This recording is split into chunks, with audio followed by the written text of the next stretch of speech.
दोस्तों नमस्कार, स्वागत है आप सभी का online data first YouTube channel पर। इस वीडियो में हम बात करने वाले हैं टीजीटी पीजीटी भर्ती 2022 की एग्जाम डेट के बारे में, टीजीटी पीजीटी परीक्षा की तारीखों को लेकर। इसके अलावा अगर बात की जाए 63,000 पदों पर नई प्राथमिक शिक्षक भर्ती के बारे में, साथ ही एडेड जूनियर शिक्षक भर्ती को लेकर, तो एक एक करके सारी जानकारी हम कवर करेंगे। आप वीडियो को लाइक कर दें, साथ ही शेयर कर दें और चैनल को सब्सक्राइब कर लें, जिससे कि जानकारी आप सभी को ऑनलाइन अड्डा फर्स्ट चैनल के माध्यम से सबसे पहले आपको मिलती रहे।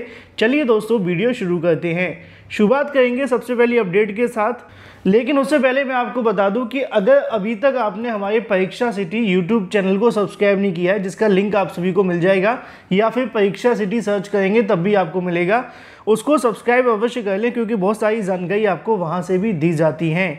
और जिन्होंने कर लिया थैंक यू।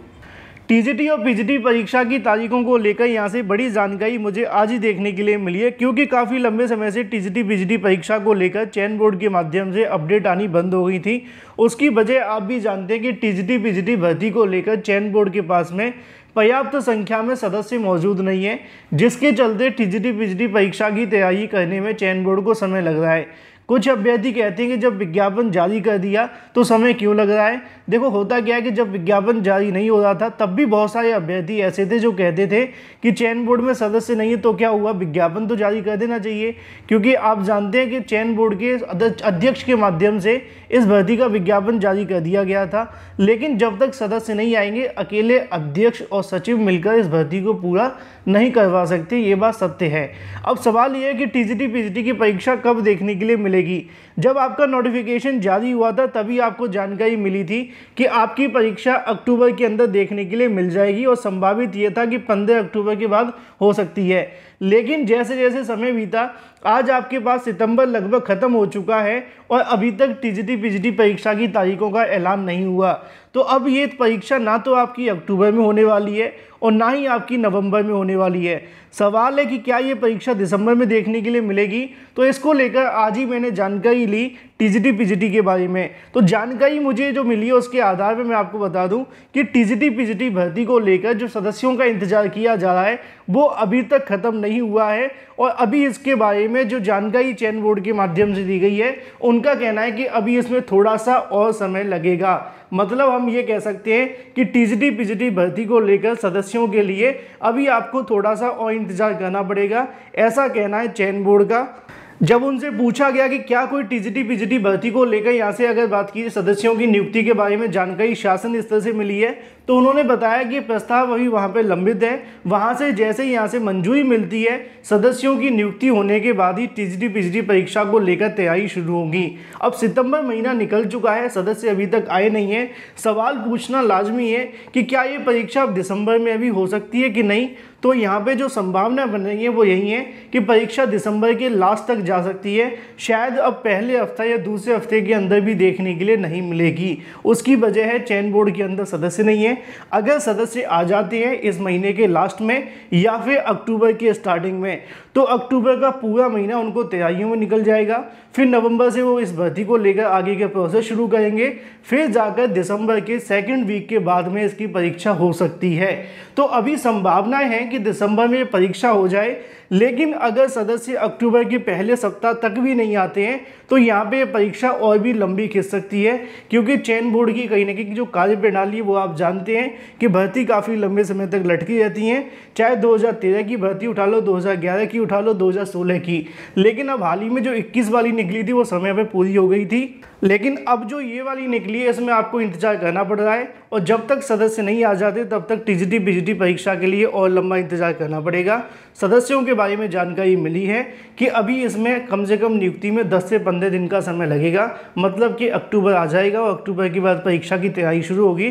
तो निश्चित तौर पे परीक्षा दिसंबर या फिर उससे भी आगे जा सकती है। जो भी अपडेट होगी मैं आप सभी को देता रहूँगा। बात कर लेते हैं अपनी अगली अपडेट के बारे में, जो कि संबंधित है 63,000 पदों पर नई प्राइमरी शिक्षक भर्ती के विज्ञापन के बारे में। 63,000 पदों पर नई प्राथमिक शिक्षक भर्ती को लेकर विधानसभा के अंदर समाजवादी पार्टी के माध्यम से पूछे गए सवाल का जवाब देते हुए बेसिक शिक्षा मंत्री ने जानकारी दी कि हमारे पास 63,000 से ज़्यादा पद खाली हैं। उसके बाद अभ्यर्थी कहीं ना कहीं इस मुद्दे को लेकर सक्रिय हो गए। पहले आप एक छोटा सा वीडियो देखें, फिर बात करते हैं। प्रशासन से एसपीसीटी से मिला, उन्होंने कहा, मैंने चार्ज लगाया उनसे रिक्वेस्ट किया कि सर हम तो बहुत परेशान हैं, धरना देंगे तो आप फिर मेरे ऊपर मुकदमा करके चालान कर देंगे, आप मेरी मुलाकात शिक्षा मंत्री जी से करवाइए और मेरी बात मुख्यमंत्री जी तक पहुंचवाइए, उनसे मुलाकात करवाइए और महानिदेशक जी से अपनी मौजूदगी में मेरी मुलाकात करवा दीजिए।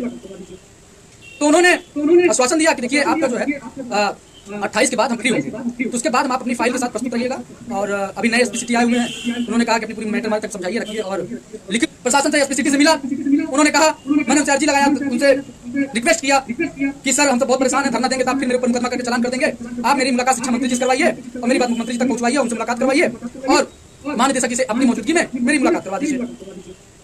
तो उन्होंने आश्वासन दिया कि देखिए आपका जो है 28 के बाद हम फ्री होंगे, तो उसके बाद हम आप अपनी फाइल के साथ प्रस्तुत रहिएगा। और अभी नए एसपी सिटी आए हुए हैं, उन्होंने कहा कि अपनी पूरी मैटर हमारे तक समझाइए, रखिए। और तो जैसा कि आप सभी ने वीडियो के माध्यम से देखा, अब अभ्यर्थियों के माध्यम से सक्रियता दिखाई जा रही है, लेकिन अभ्यर्थी धरना प्रदर्शन करने के बजाय पहले उनका फोकस यही है कि जो नई शिक्षक भर्ती को लेकर सवाल जवाब किए जाए विधानसभा के अंदर, उसके माध्यम से कहीं ना कहीं सरकार पर दबाव बनाया जाए और उस दबाव के आधार पर शासन प्रशासन महानिदेशक और इसके अलावा जो भी प्रशासनिक अधिकारी हैं उन सभी से मिलकर भर्ती का विज्ञापन जारी करने के लिए सरकार के ऊपर दबाव बनाने का चौतरफा प्रयास किया जा रहा है। अब इसके लिए तो अभ्यर्थी को एकजुट होने की आवश्यकता हमेशा से रही है, चाहे वो धरना प्रदर्शन हो या फिर छोटी सी छोटी मुहिम।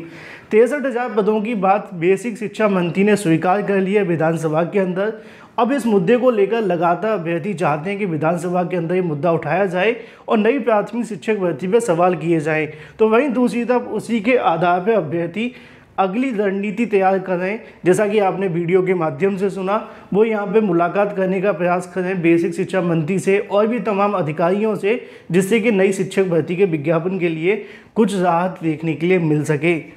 क्योंकि इससे पहले सरकार खाली पदों के होने की जानकारी को स्वीकार नहीं करती थी। अब जब विधानसभा के अंदर स्वीकार कर लिया है तो अभ्यर्थी सक्रिय हो रहे हैं। अब इस मुद्दे को लेकर जल्द ही अभ्यर्थियों के माध्यम से बड़ा ऐलान भी किया जाएगा 63,000 भर्ती के लिए धरना प्रदर्शन या फिर जो भी संभव हो सकते हैं। बस आप लोगों को तैयार रहना है। बात कर लेते हैं अपनी अगली अपडेट के बारे में, जो कि संबंधित है एडेड जूनियर शिक्षक भर्ती के बारे में। एडेड जूनियर शिक्षक भर्ती का विज्ञापन जारी हुआ था काफ़ी लंबे समय पहले। अब जैसे तैसे भर्ती प्रक्रिया पूरी हो रही है, लेकिन जब भर्ती पूरी होते आई उसी समय पर 2-3 मांगे हुई। किसी का इनवैलिड परिणाम हो गया, उसको लेकर पीएनबी ने नकार दिया भले ही, लेकिन अभी ये मामला लंबित है। लेकिन इसके अलावा भी बहुत सारे मामले अभी भी लंबित हैं और बहुत सारे अभ्यर्थी मुझसे शिकायत भी करते हैं कि सर आप 2-3 जानकारियाँ बिल्कुल भी नहीं देते हैं। पहली जानकारी सीट वृद्धि के बारे में और दूसरी जानकारी जिन्होंने एडेड जूनियर शिक्षक भर्ती में ऑफलाइन माध्यम से फॉर्म भरे थे। तो देखो ये जो मामला लटका हुआ है ना ऑफलाइन माध्यम वाला, जिन्होंने याचिका दाखिल की थी कोर्ट के अंदर, वो इस मुद्दे को लेकर अगर सुनवाई करवाएंगे और सुनवाई के बाद में अगर जल्दी से फैसला बाहर लेकर के आ सकते हैं तभी कुछ होगा। पीएनबी कुछ नहीं करेगी, सरकार कुछ नहीं करेगी, क्योंकि वो चाहते ही नहीं है 50% को लेकर कुछ करें। अब जब तक मामला न्यायालय में लटका रहेगा सरकार अपनी भर्ती पूरी कर देगी, क्योंकि कोर्ट ने कोई स्टे तो दिया नहीं है। अगर कोर्ट ने स्टे दिया होता तो यहाँ पे भर्ती रुकती, लेकिन कोर्ट ने ऐसा कुछ कहा नहीं है। इसी वजह से 50% वाला जो मामला है वो यहाँ पे जब तक कोर्ट आदेश नहीं दे देती तब तक पीएनबी इसको लेकर कोई विचार नहीं करेगी। जो भी अभ्यर्थी मुझसे पूछते हैं मैंने क्लियर कर दिया है। बात कर लेते हैं 5,000 पदों पर एडेड जूनियर भर्ती के बारे में। 5,000 भर्ती के लिए अभ्यर्थियों के माध्यम से बेसिक शिक्षा मंत्री से मुलाकात की गई। 5,000 पदों के लिए शिक्षा निदेशालय जाकर अभ्यर्थियों के माध्यम से ज्ञापन भी सौंपे गए। लेकिन सवाल यह है कि क्या 5,000 पदों पर एडेड जूनियर भर्ती होगी? तो इसके संबंध में किसी भी अधिकारी से जब पूछा जाता है तो उनका एक ही जवाब होता है कि जो भी अभ्यर्थियों की मांगें होती हैं उन ज्ञापनों को फॉरवर्ड कर दिया जाता है शासन को। अब सीट जोड़ना ना जोड़ना ये काम शासन का है। अगर शासन चाहे तभी ऐसा हो सकता है। अब शासन कौन है वो आप जानते हैं कि वो शासन भी तभी कार्य करेगा जब मुख्यमंत्री के माध्यम से कोई आदेश होगा। तो 5,000 पदों की जो मांग है वो अभ्यर्थियों ने तो उठाई है, लेकिन सरकार की तरफ से अभी इसके बारे में कोई भी रिस्पॉन्स देखने के लिए नहीं मिला है। कई अधिकारियों से पूछा भी गया कि इसके बारे में कोई अपडेट है, तो उनका कहना है कि जब तक कोई शासन इसके बारे में जानकारी नहीं मिलती तब तक वो इसके बारे में कुछ नहीं करेंगे कि 5,000 पद जुड़ेंगे कि नहीं जुड़ेंगे। तो अभ्यर्थियों ने तो मांग की है, लेकिन आप भी जानते हैं कि जब तक यहाँ पे सीएम योगी के माध्यम से दिशा निर्देश नहीं मिल जाते तब तक एक पद भी बढ़ने की संभावनाएं कम है। अगर कोई अपडेट होगी तो मैं आपको अवश्य दूंगा। वीडियो को लाइक कर दें, साथ ही शेयर कर दें और चैनल को सब्सक्राइब कर लें।